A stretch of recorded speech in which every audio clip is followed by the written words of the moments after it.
Buenas tardes. Para la Autoridad Nacional de Televisión es realmente un placer contar con la compañía de ustedes hoy. Es realmente, como decía, un placer porque tenemos la oportunidad de escuchar a 4 amigos y 4 maestros del cine y de la televisión reunidos hoy para conversar y compartir con ustedes anécdotas sobre la vida y el trabajo de Gabriel García Márquez. La idea del conversatorio de hoy es que podamos reflexionar todos sobre lo que significó para Gabriel García Márquez que sus obras o sus guiones fueran llevados a la pantalla del cine o la televisión. Para la Autoridad Nacional de Televisión, hacer esta relación entre literatura de Gabo y las pantallas, y hablo en plural porque estamos hablando de cine, televisión, y hoy Jorge Ali me estaba hablando de que también adaptó una de sus obras para el teatro, es realmente muy importante.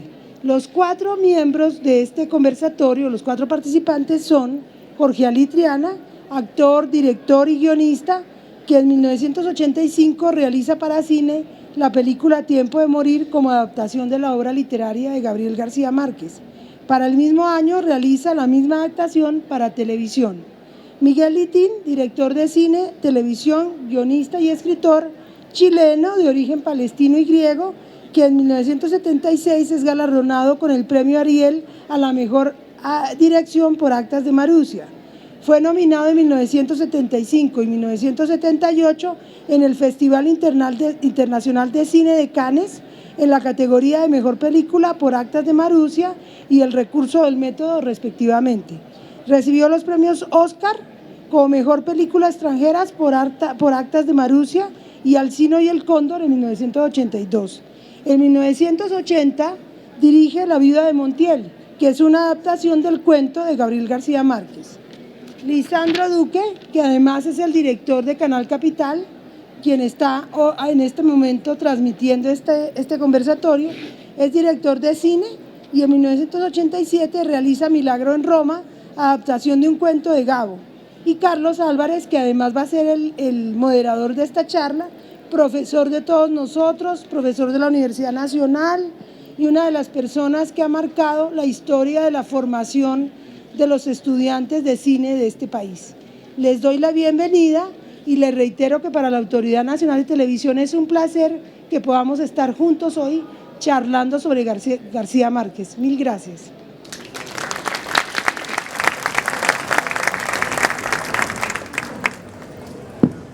Bueno, saludos para todos. Creo que todos estamos muy agradables en este sitio.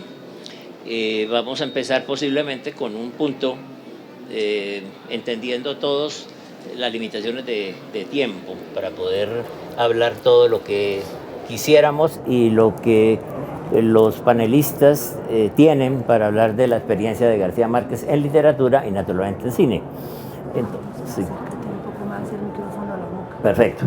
Entonces, tal vez la primera pregunta, o una de las primeras preguntas, es ¿por qué adaptar? La pregunta puede parecer muy ingenua, muy sencilla. ¿Por qué adaptar obras de García Márquez al cine, teniendo él ese espacio tan grande que ha tenido en la literatura? Vamos a empezar naturalmente, con Miguel Litín, nuestro compañero chileno, amigo de Gabo, de García Márquez, y una de las personas importantes y más notorias del nuevo cine latinoamericano. Miguel, adelante. Gracias, Carlos. Bueno, buenas tardes a todos. Buenas tardes para allá también, a quien le damos la espalda y Más fuerte, más cerca. más fuerte. Sí. Bueno, a todos. Con este aplauso casi me pongo a cantar. Bueno, no se preocupe.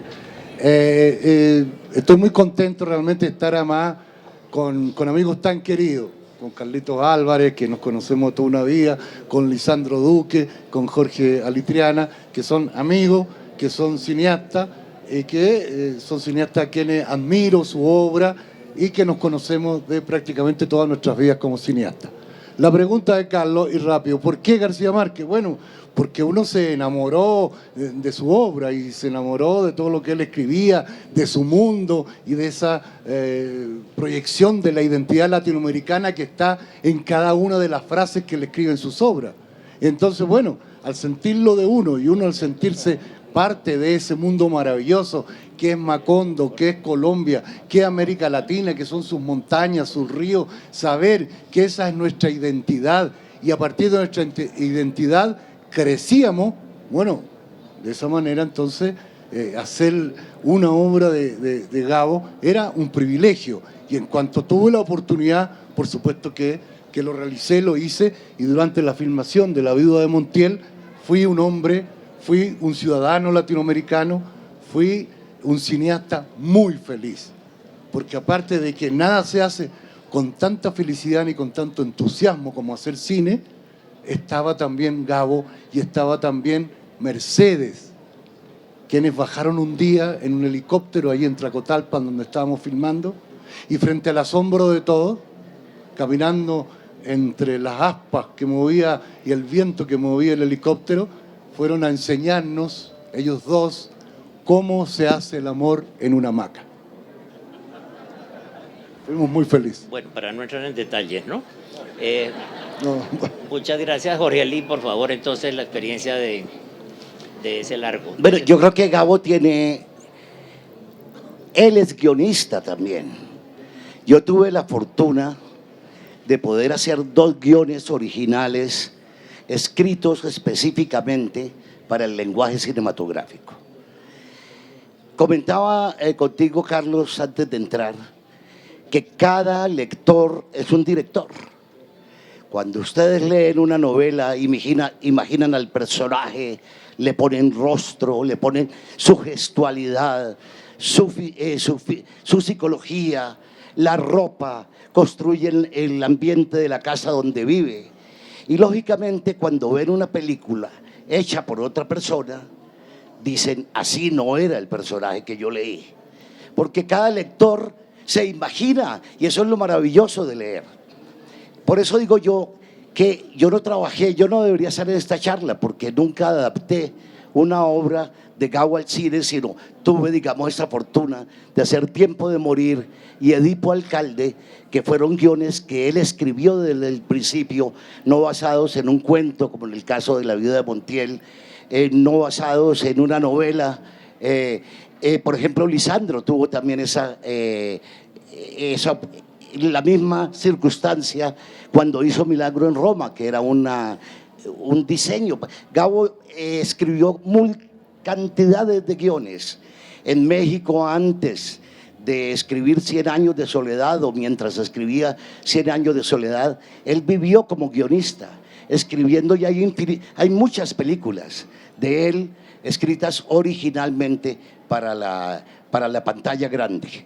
También tuve la oportunidad de hacer una idea que él tenía y destinó a algunos guionistas, como era Crónicas de una generación trágica, que es toda la generación de la expedición botánica alrededor del sabio Mutis, la primera intelectualidad del país que promueve la primera independencia, la de 1810, que era una idea que lo obsesionaba a él, como toda una generación pierde la vida, toda la inteligencia de ese momento alrededor de la ciencia, de la literatura, del arte, como son los chicos de la expedición botánica, mueren con la llegada de Morillo. Entonces yo creo que hay 2 cosas: la adaptación, que la hice en teatro con Crónica de una muerte anunciada y La Cándida Heréndira y su abuela desalmada, y la otra, trabajar las películas basadas en guiones originales de él. Bien, la otra experiencia, todas son experiencias lejanas, no son muy cercanas, es la de Lisandro con El Milagro en Roma, que quisiera preguntar muy puntualmente. La historia es un cuento, es un texto aparentemente periodístico que luego se desarrolla. ¿Cómo es ese desarrollo? Finalmente el origen es un cuento. Es una producción en donde participa la Fundación del Nuevo Cine Latinoamericano, con Televisión Española. Entonces, con base en eso, adelante, Lisandro. Buenas noches. La experiencia de Milagro en Roma fue producto de una columna periodística de García Márquez que se tituló La larga vida feliz de Margarito Duarte. Él me pidió que escogiera para la serie Amores Difíciles uno entre 6 relatos, y debo agradecerle póstumamente, aunque ya lo hice en vida, el que me diera la preferibilidad por ser colombiano de escoger, de ser el primero en poder escoger, de 6 textos que él tenía previstos para esa serie. Teniendo ese derecho, esa primogenitura, el que más me sedujo de los relatos propuestos por él, que la mayoría eran columnas de prensa, fue La larga vida feliz de Margarito Duarte. Y terminó llamándose Milagro en Roma por una casualidad. Yo le propuse a él, no, él me propuso a mí que en la historia debería ocurrir un hecho prodigioso e inesperado, y dijo, por ejemplo, 1000 gallinas caen del cielo. A mí eso me parecía desmesurado, no tanto por lo garciamarquiano en sí, aunque también lo era, sino porque me acordé de las pobres gallinas tiradas desde lo alto, o del efecto especial, del tipo de la cantidad de animales que tocaba sacrificar, y no me sedujo mucho. Entonces yo le dije, ¿por qué más bien no un eclipse inesperado, tipo 3 de la tarde, y que unas 5 gallinitas se suban al gallinero equivocadas? Y me dijo, no, porque eso ya se hizo en Milagro en Milán, el eclipse, como algo inesperado. Y yo no había visto Milagro en Milán. Le dije, es que yo no sabía. Me dijo, ¿tú no has visto Milagro en Milán? Y yo, no. Me dijo, entonces te creo que no es una copia. Y debo decir que no era una copia, en efecto. Entonces, a raíz de eso, en algún momento cuando hablé de la historia con él, dije yo, como pasa en Milagro en Roma. Digo, no, no es Milagro en Roma, es Milagro en Milán, pero ese título está bueno, es adecuado. Quizá responder a por qué le entusiasma a uno la eventualidad de hacer una película sobre un tema de García Márquez, sobre todo en el momento profesional en el que yo me encontraba, que iba a ser mi segunda película. Es casi inocuo porque, como lo decía Miguel, la atracción sobre muchos temas garciamarquianos, la tentación de llevarlos al cine, era enorme en la generación nuestra. Creo que esa es una pasión que sigue vigente en otras generaciones, pero debo reconocer que de no haber sido un texto desconocido de Gabo, completamente desconocido, y de haber sido, por el contrario, una historia ya sacralizada por millones de lectores, yo posiblemente no hubiera corrido con la suerte que tuve de no lidiar con tanta reputación ni tanta celebridad. A mí se me facilitó mucho la escritura del guión, la adecuación de ese texto brevísimo de 3 páginas, que la hicimos juntos además, porque no sentía sobre mí la enorme responsabilidad de estar llevando a la pantalla una obra con antecedentes de lecturabilidad muy altos. Creo que eso me favoreció y me salvó. Me salvó muy bien porque la película es bellísima y extraordinaria, y es una de las películas que a Gabo le gustaba mucho y decía, ese es el realismo mágico en el cine, así que te salvaste muy bien, ¿eh? Y recordando seguramente historias de abuelos, creo que en 1906 hubo un eclipse solar total. La historia está ubicada en Bucaramanga. Puede ser que no hubiera habido ese eclipse en la costa o en el sur, pero en todo caso, hablando de historias de abuelos, las gallinas se acostaron, se subieron, un poco lo que pasa también obviamente en esto, a lo mejor los abuelos de Lisandro no contaron eso, pero se subieron y se durmieron y se tuvieron que despertar a los 5 minutos cuando pasó. Entonces todo eso hace parte de ese realismo mágico o magia o lo que sea. Ahí hay otro punto que es interesante, que es decir, la facilidad y la dificultad de tener un texto muy elaborado, como el de Tiempo de Morir, con un antecedente, además, que ya había sido realizada. Es decir, la libertad o la posibilidad de variantes. Voy a tomar un minuto para un texto que me gustó siempre mucho, hace, no sé, 20 o 30 años, cuando Gabo escribía en El Espectador, creo que los domingos, la historia, una columna, 2 pequeñas columnas, en donde Gabo está en sus años pobre e indocumentado en París, aguantando hambre, va por uno de esos bulevares, el Boulevard San Michel, y ve al otro lado a Hemingway, el escritor grande. Y claro, Hemingway fue uno de sus mitos literarios. Y entonces la columna, muy corta, es decir, hablo de cómo una columna, un largometraje, no en el caso de este, él ve a Hemingway al otro lado, lo saluda, le grita, hola Ernest, chao. Y el viejo se voltea, lo saluda y siguen. Esa es toda la historia. Es una super historia. Pero es una historia, para volverla a un largo, muy complicada. ¿Qué pasa con ese conflicto de un texto ya escrito e incluso ya referenciado a través de imágenes?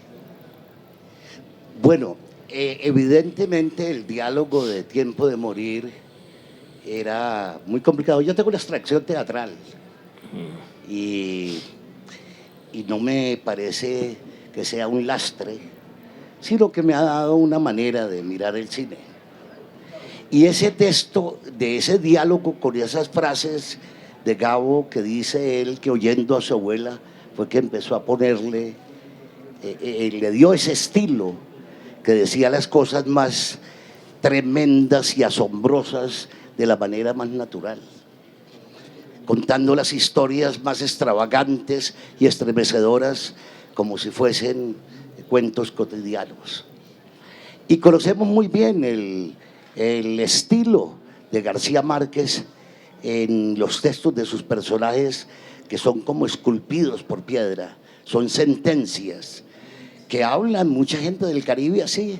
En los pueblos del Caribe la gente habla con sentencias, sobre todo las mujeres. Y yo comprendí la dificultad de hacer una película con este estilo. Y recuerdo que yo le decía a los actores, pero esto se puede, recordando la mención de Gabo, estas cosas se pueden decir de una manera absolutamente natural, pero es que así no habla nadie, me decían, nadie habla de esa manera. Tienes tanto miedo de matarlo que lo vas a matar de puro miedo, ¿no? Dando un ejemplo, esa es una frase que evidentemente nadie la dice en la vida cotidiana, pero la construcción de él tampoco es un autor naturalista ni costumbrista. Él construyó ese Macondo como un universo propio donde todo lo que él coloca es verosímil. El problema es que sea verosímil. Y yo le decía a los actores, pero dilo normalmente. Di eso, tienes tanto miedo de matarlo como que lo vas a matar de puro miedo. No lo enfatices, porque tendían a eso, a enfatizarlo, a decir una frase grandilocuente, inmensa, contundente para la historia. Le decía, no, dilo como si estuvieras diciendo, oye, está haciendo frío, ¿no? Y evidentemente esa es una de las, creo, de las características de la película, que lo tiene también Edipo Alcalde. Edipo Alcalde es una versión que él hace del Edipo Rey de Sófocles y lo trata al nivel de la tragedia, y lo hablamos. Y Gabo me llamó, mejor, esa película la tienes que hacer tú, porque esa tiene un carácter teatral muy grande y yo quiero que sea así, que sea una gran tragedia, ¿no? Y evidentemente es intencional y no lucha con eso, al contrario. Me parecía formidable a Paco Rabanne diciendo esos textos de Tiresias que parecía montado en un teatro de Atenas, ¿no? Y ese es el estilo de la película. Quizás a mucha gente no le guste, considere que el cine es una cosa mucho más de realismo psicológico, que lo es Tiempo de Morir, inclusive con ese tipo de frases y todo, entre otras. Aquí Miguel, presente, me premió en Río de Janeiro con el Tucán de Oro en el año 85 a esta película, con un jurado muy exquisito, ¿no? Y fue una película que la pasaron un lunes a las 11 de la noche, como una película de la Colombia, de la Bolivia, una cosa así. Y fue creciendo durante toda la semana y fue una gran sorpresa, ¿eh? Cosa que te puedo agradecer hoy en día, 30 años después. Que yo era el presidente del jurado, entonces sí.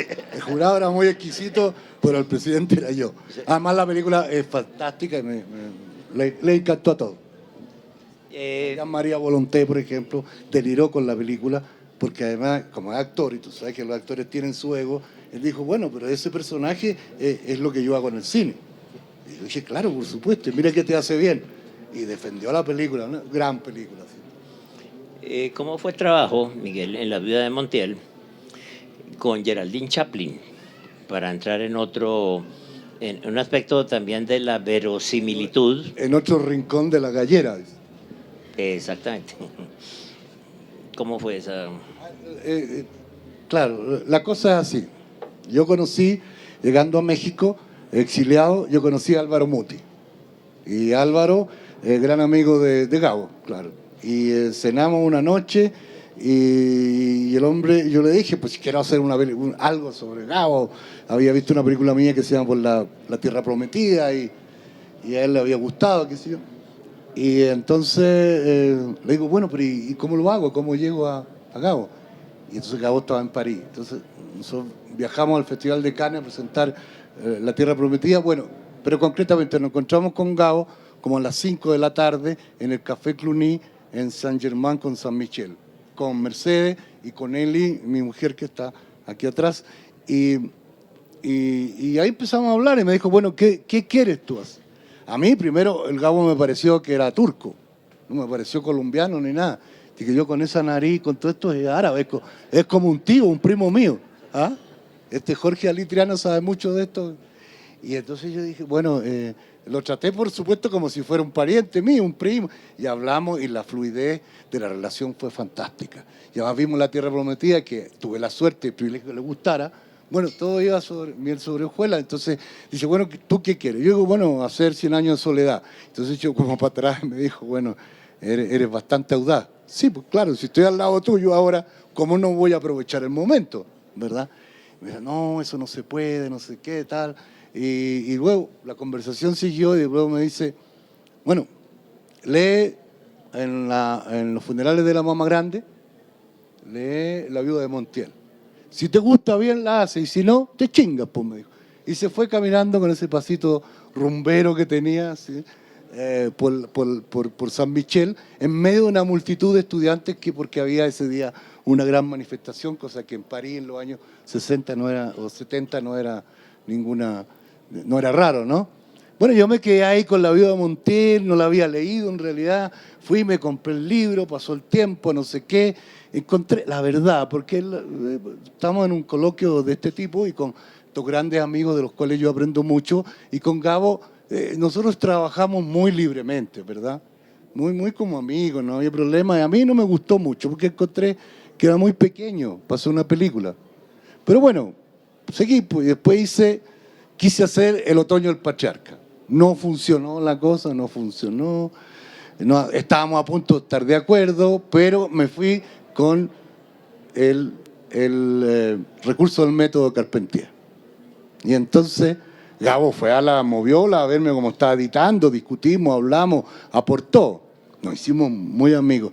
Y él, en un momento se da la posibilidad de hacer La Viuda de Montiel. Y yo digo, bueno, pues si Gabo me dijo, lee Los funerales de la mamá grande. Ahí está. Yo me pongo a leer Los funerales, a releer y veo, bueno, hay todo un mundo. Este es el mundo. Yo tomo la anécdota y le meto todo el mundo adentro.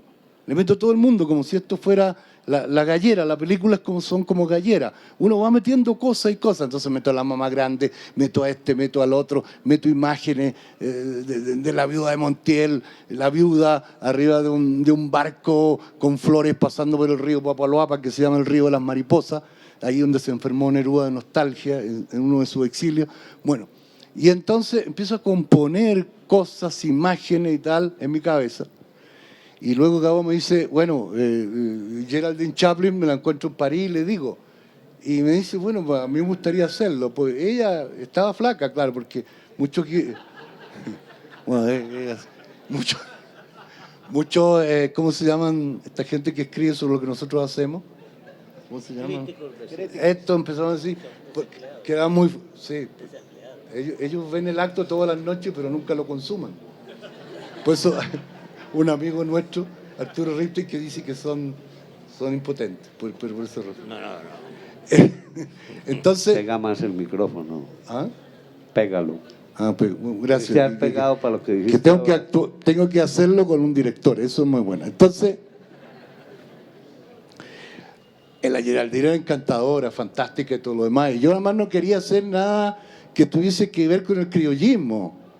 No, ni que tiene que ver con el realismo evidente, sino que era una metáfora sobre el poder.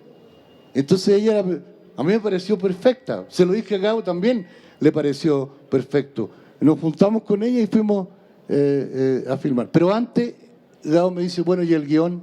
Digo yo, ¿qué guión? El guión, pues, de la viuda de Montiel. Bueno, mañana te lo llevo. Ya. El otro día voy hasta ahí y dice, ¿sí? ¿Trajiste el guión? Sí. Yo había comprado 2 libretas chinas cuando tomo apunte. Y entonces abro las 2 libretas con las páginas en blanco y se lo muestro. Y se echa para atrás el Gabo y dice, ¿qué es esto?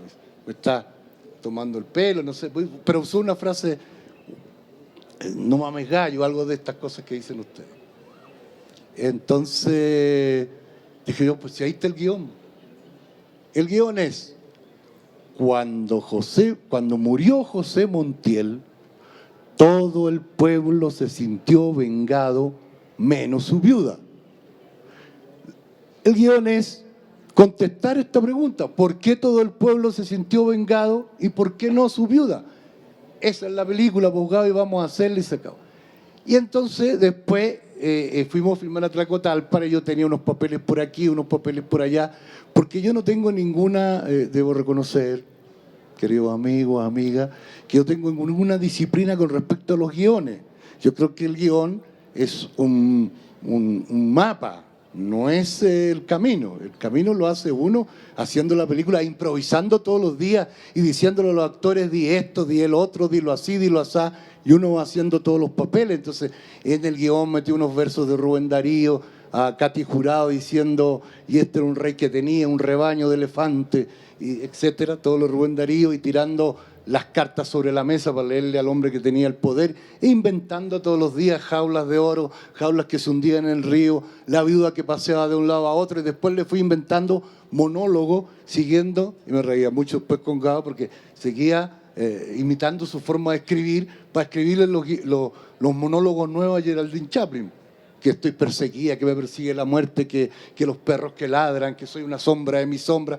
Bueno, todas estas cosas que manejamos nosotros los cineastas latinoamericanos, que afortunadamente estamos todos medio locos y desmesurados, porque si no haríamos unas películas igual las que hacen los gringos y esto no habría resultado.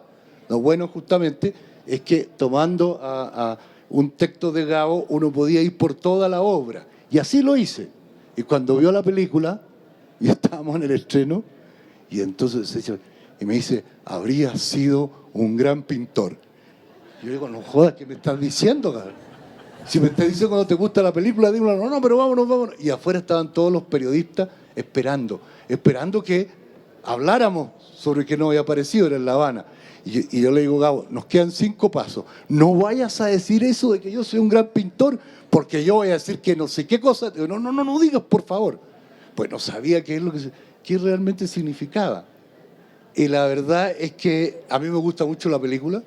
Yo amo mucho la película y yo creo que el Gabo, al final de cuentas, también la amó y también se reconoció en esas imágenes que son la sombra de la muerte y del poder que van revoloteando sobre un río que es un continente, un río que es finalmente la gran metáfora de la América Latina. Fue fantástico.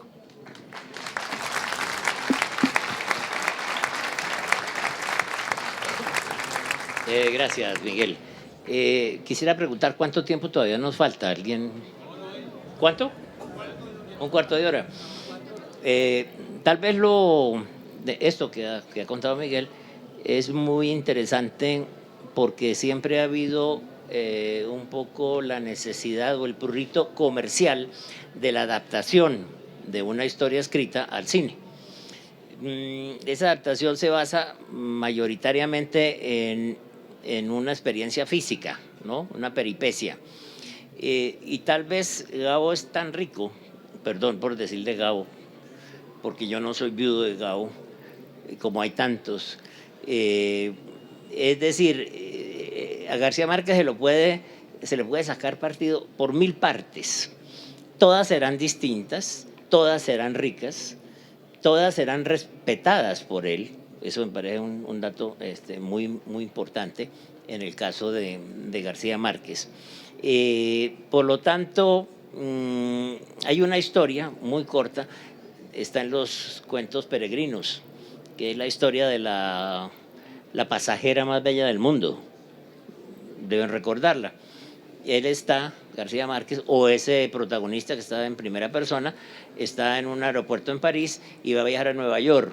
Entonces, está haciendo cola para hacer los trámites ahí de los papeles y atrás de él viene, o atrás o adelante, una mujer muy hermosa, muy joven, de un pelo negro, y él piensa, él reflexiona, piensa que qué mujer tan bella, tan linda.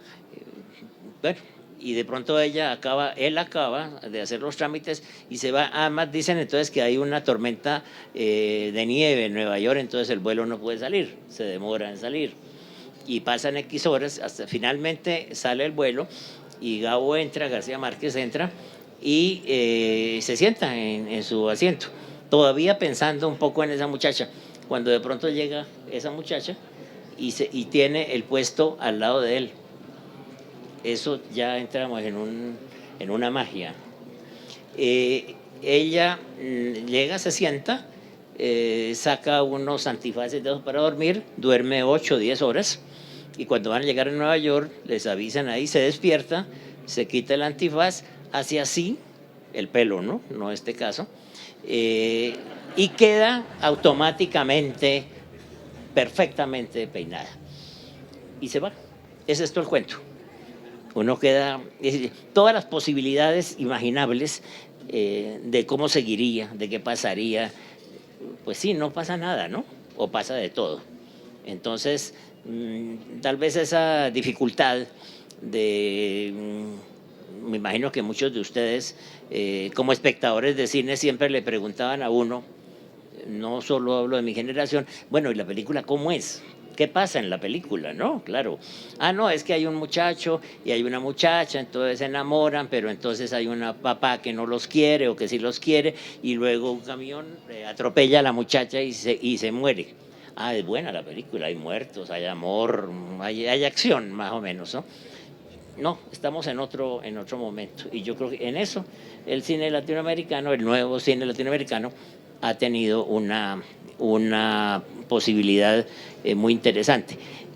Hablemos del respeto de García Márquez, que ya ustedes lo han tocado, hacia los realizadores de sus obras. O irrespeto, que no es el caso. En lo que tiene que ver conmigo y creo que con la mayoría de cineastas que han hecho películas de García Márquez, él fue siempre muy respetuoso, no imponía, digamos, su celebridad, no intimidaba con su fama, etcétera. Trabajar con él le hacía sentir a uno una suerte de compadrazgo. Al poco rato de estar con él, no lo afectaba a uno, digamos, esa carga de su reputación universal. no se sentía uno trabajando con un clásico, y eso era muy importante. García Márquez fue un gran argumentista, a él le iban saliendo las ideas de una manera muy fluida y en los lugares más inoportunos, inesperados. Por ejemplo, yo formé parte transitoriamente de un taller de historias de García Márquez en la Escuela de Cine, que él decidió llamar las 1000 horas de García Márquez en el cine. Se trataba de hacer 1000 guiones, y él suponía que eso era posible conseguirlo. Y entonces yo, por dármelas de ocurrente y de creativo, le dije yo, Gabito, ¿y por qué no más bien las 1001 horas de García Márquez? Y yo, tú lo que quieres es que yo me ponga a trabajar. Algún día me dijo, ¿qué opinas de esta idea? Un tigre está durmiendo con la tigra en África, en una estepa, llega un turista neoyorquino, dispara y mata a la tigra. Y el tigre viaja hasta Nueva York y se mete a Manhattan y se come en venganza al cazador. Y cruza, y claro, cruza el océano y todo. Esto se lo escuché yo a García Márquez hace más de 20 años, y cuando yo veía la película de Ang Lee, de ese muchachito navegando con ese tigre de Bengala, yo decía, Ang Lee oyó algo de esto y armó algo por el estilo. Un día trabajé con él en la discusión del taller de guiones de García Márquez, ahí, de cómo se cuenta un cuento en la escuela. La idea de él era la siguiente: dos peladitas bogotanas de 1970 y pico, etcétera, dos niñas en un barrio del sur, ven al panadero y dicen, ese es Hitler. Hitler está vivo y es el panadero de esa panadería. Y van a la policía y nadie les para bolas, y se la pasan mirando, es Hitler, y huyen de él, en fin. Y un día el panadero coge a las dos muchachitas y las mete en el horno y las incinera. Y yo creo, esa película no se ha hecho, estaba al día, está por ahí, no se ha escrito, o sea, que el que quiera puede agarrar ese guión y escribirlo. Eso no tiene autor todavía, pero yo creo que ese panadero sigue vivo en Colombia.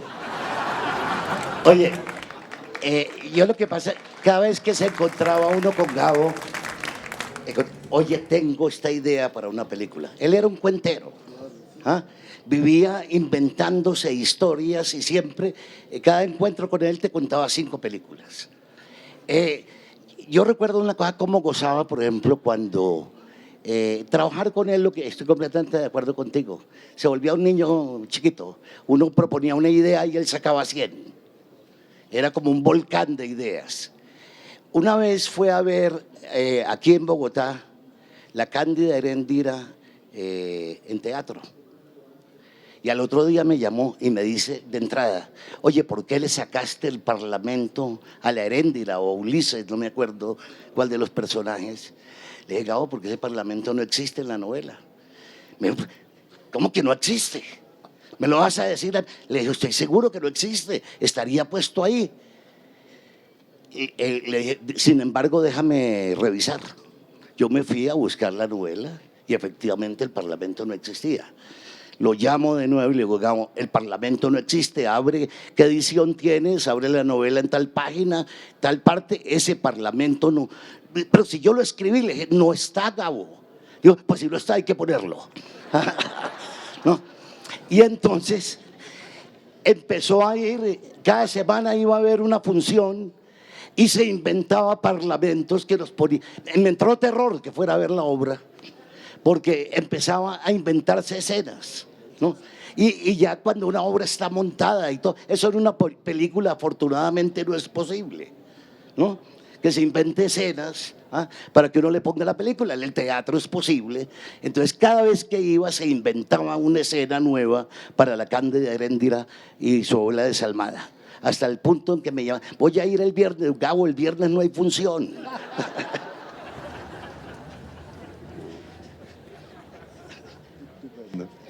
yo creo que hay algo acá que es muy importante. Es decir, a través de los relatos de los queridos amigos, es decir, Gabo está aquí.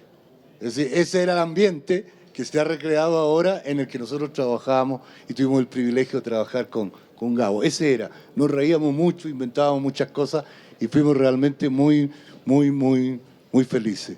Yo quiero agradecer esta oportunidad de haber estado con Lisandro, con Carlos, con Jorge Alitriana y con ustedes, recordando a Gabo, porque es un privilegio. Yo lo extraño mucho. Ha pasado apenas un año de su desaparición física, pero él está todos los días.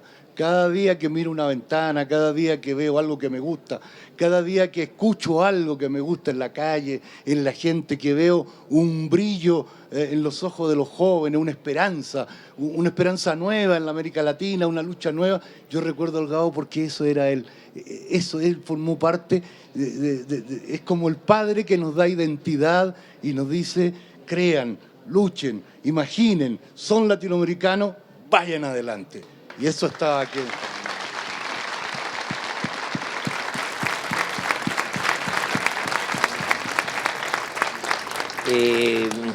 Aunque mi oficio no es participar tan brillantemente como lo de ustedes, sí quiero un pequeño espacio muy corto para hablar de una experiencia que tuve y hablar de un personaje, Fernando Birri, el argentino, un poco el creador del documental latinoamericano, fundador de la Escuela de Cine de la Universidad de Santa Fe en Argentina. Y bueno, él hace un hombre muy viejo con unas alas enormes. Gabo, Fernando viene a Bogotá. En ese momento había una expectativa de que de pronto Focine produjera esa película. Pues era una historia, el ángel cae en Colombia. Entonces estuvo aquí, dictó algunos cursos y García Márquez estaba en Cartagena. Entonces la idea de Fernando, pues viajamos a Cartagena una mañana, a mediodía nos reunimos con Gabo a almorzar y el problema que planteaba Fernando era que los derechos de esa historia de un hombre muy viejo con unas alas enormes costaba mucha plata y esa plata no la tenía ni el ICAI. Fernando naturalmente ni la veinteava parte de ese dinero y los productores no eran fáciles. Entonces Fernando, que estuvo con García Márquez en la Italia del año 55, cuando finalmente Gabo va a Italia y se encuentra, pasa por el centro experimental, aparentemente fue muy efímero su paso, con Julio García Espinosa, el otro director cubano, y Tomás Gutiérrez Alea. Entonces García Márquez le dijo, mira, sí, el problema de los derechos se puede resolver, pero es un problema que lo resolvemos nosotros dos, Fernando Birri y él, porque Carmen Balcel, su agente literaria, que era una persona de una defensa a muerte de sus protegidos, y eso está muy bien, te va a cobrar $300.000.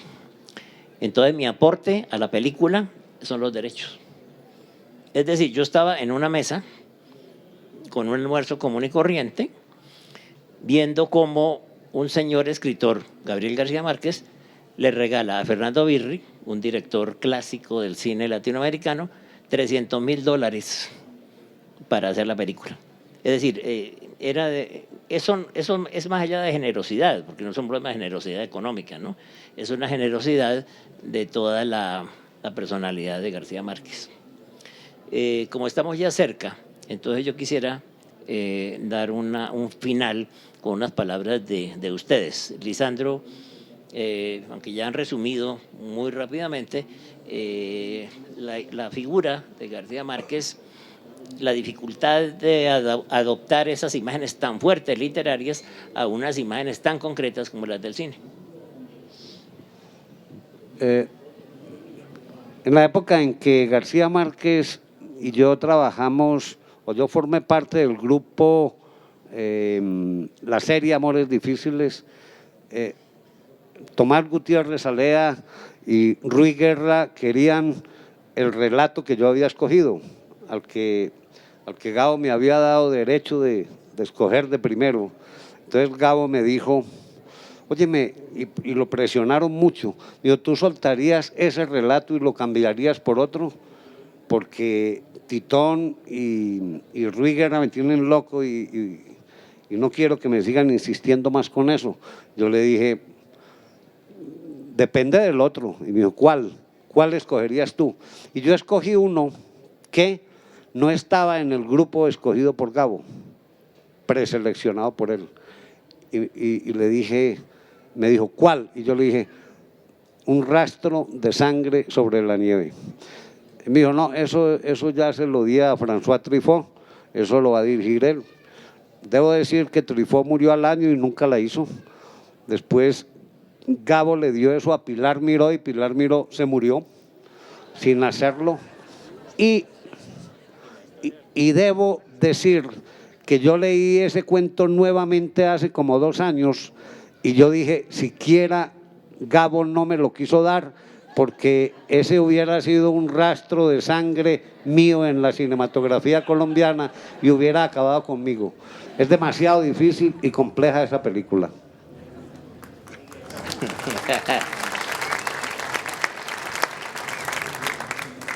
Qué bueno que no la hiciste, querido Lisandro. Qué bueno. Bueno, ¿Es hermoso, Jorge Alitriana decía, pues si a Gabo se le ocurrían historias y cuentos en cada momento, en cada circunstancia. Sabido es que Gabo tenía un gran temor a los aviones, ¿no? Y no le gustaban, ¿no? Y una vez hicimos un viaje juntos, da la casualidad que a mí tampoco me gustan los aviones. Entonces íbamos muertos de susto los dos sentados uno al lado del otro y entramos en turbulencia. Teníamos que ir a La Habana, pero el avión no lograba pasar, no salir de México, de los cielos mexicanos. Y entonces, y no podía aterrizar tampoco porque iba hacia La Habana y no podía bajar porque tenía mucho combustible. Entonces esas cosas terribles de la aviación que dan vuelta y vuelta. Entonces Gabo empezó a contar guiones para que yo lo hiciera. Y me hacía así con el dedo. Y te advierto que este sí que es bueno, decía, porque cada uno de ellos no era bueno. No era bueno, o a lo mejor eran geniales, pero el problema es que el avión se movía demasiado como para tener gustos literarios. Pero sacaba el dedo de acá, ¿se acuerdan ustedes? Decían, y te advierto, ¿eh? Y miraba fijo. Y ahí contaba estas cosas de los cuentos de que se hicieron en televisión, unos cuentos de una señora alemana y unas cosas así, me acuerdo muy vagamente. Pero, es decir, ¿cómo? Eso, ¿no? Sí, yo no hice nada de los cuentos de televisión porque eran muy organizados, eran muy ordenados para una persona tan anarquista y desordenada como yo. Entonces, yo me fui a hacer Sandino y otras cosas. Pero quiero decir que Gabo siempre estuvo dentro de una generación de cineastas y él encontró en el cine también una manera de levantar la bandera de la identidad latinoamericana. Y por eso que se concitó tanta fuerza, por eso que se concitó tanto entusiasmo, porque nosotros no éramos colombianos, no éramos bolivianos, no éramos argentinos, no éramos brasileños, éramos parte de la América Latina. Y él, reconociendo su patria chica, amando profundamente Macondo o Aracataca y el pueblo colombiano, él se sentía como un padre del continente, o sea, como parte de, y lo dice, yo soy latinoamericano, y nuestra identidad entonces fue ser cineastas latinoamericanos que no queríamos parecernos a nadie, que no queríamos hacer las películas que hace Hollywood y que se llenan las salas para gente que come cabritas o come, no sé cómo se llama, y toma bebida. Queríamos hacer una cosa distinta, diferente, con una audacia y un arrojo que hoy no encuentro ejemplos similares. Luego las escuelas van domesticando a los alumnos, les van enseñando cómo se hacen las cosas, cómo se hacen los paquetitos. Presentación, desarrollo y desenlace. Bueno, ya lo había dicho, y si fuera al revés, y si no hubiera, sino un centro, una espiral como es El otoño del patriarca, que no tiene principio, ni fin, ni desarrollo, ni final. ¿Por qué teníamos, y eso era el ejemplo de García Márquez, por qué no traspasamos todas las líneas y presentamos hacia el mundo nuestra identidad latinoamericano, iconoclasta, nuevo, renovado, y este es nuestro aporte a la cultura universal? Bueno, yo creo que estoy de acuerdo con Miguel en todo lo que dijo, y yo creo que Gabo, por encima de la experiencia personal que tuvimos con nosotros, fueron un hombre que nos enseñó a mirar de otra manera a los latinoamericanos, que trabajó, por ejemplo, en la fundación del nuevo cine latinoamericano, de la Escuela de San Antonio de los Baños, de la Escuela del Nuevo Periodismo, que yo creo que en lo colectivo y en lo personal a mí me amplió la mirada, me expandió el alma, nos enseñó a querer más esta América Latina que él tanto amó y que tanto le dolió. Muchas gracias. Hace pocos días, 8 días, 10 días, muere Eduardo Galeano. Él se ha reproducido en internet un cuento de él que habla con Fernando Birri. Parece que estaban en Cartagena en alguna reunión y un estudiante le pregunta a Fernando, lo narra Galeano, que qué es la utopía. Eso lo encuentran, es un relato muy bonito, muy corto. Y Fernando dice, mire, la utopía es como una cosa que está al frente y que uno trata de llegar allá, pero cuando va a llegar allá siempre se va más adelante. Entonces uno nunca llega, pero es una guía, es un camino. Eso está también posiblemente resumiendo ese trabajo inmortal de García Márquez y de lo que tiene que ser el nuevo cine latinoamericano. Muchas gracias a todos.